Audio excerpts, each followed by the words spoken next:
কাসকি মাছটা আমরা সবাই রান্না করে একইভাবে খাই। এভাবে রান্না না করে যদি আমরা মাছের কোফতা বানিয়ে খেতে পারি তাহলে খাবারের স্বাদটাও দ্বিগুণ বেড়ে যায়, আর অন্যদিকে খাবারে একটা বৈচিত্র্য আসে।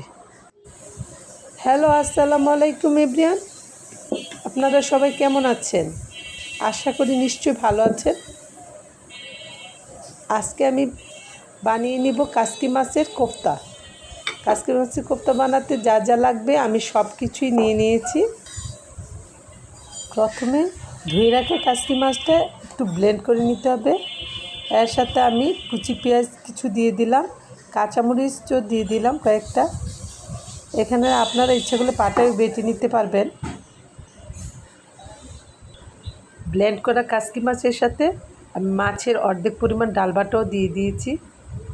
তারপর দিয়ে দিলাম হলুদ মরিচের গুঁড়ো, ধনিয়ার গুঁড়ো, জিরের গুঁড়ো এবং পরিমাণ মতো লবণ।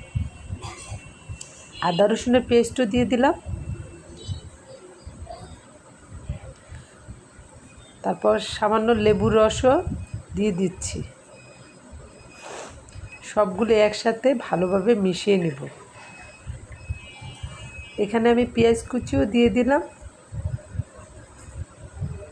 তারপর সে পরিমাণ লবণও মিশিয়ে দিচ্ছি।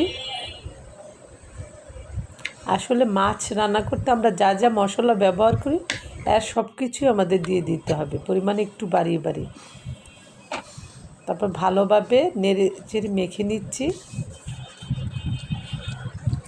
ডাল বাটায় আমি 3 রকমের ডাল দিয়ে দিয়েছিলাম: মসুর ডাল, খেসারির ডাল, বুটের ডাল। আর বুটের ডালটা দিলে কোফতাটা একটু মচমচে হয়, খেতে ভালো লাগে।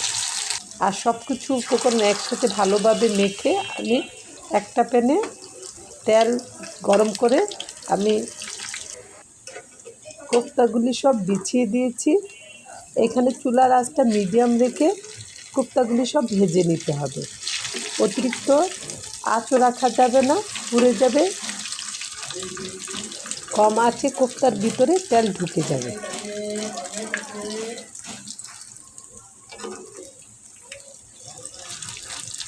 আমি সবগুলো কোফতায় উল্টে নিচ্ছি।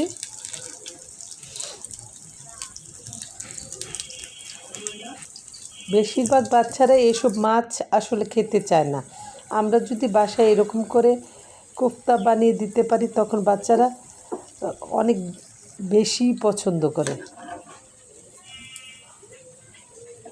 এই তো উঠিয়ে নিচ্ছি আমি কোফতাগুলি। আমার হয়ে গেছে কোফতা।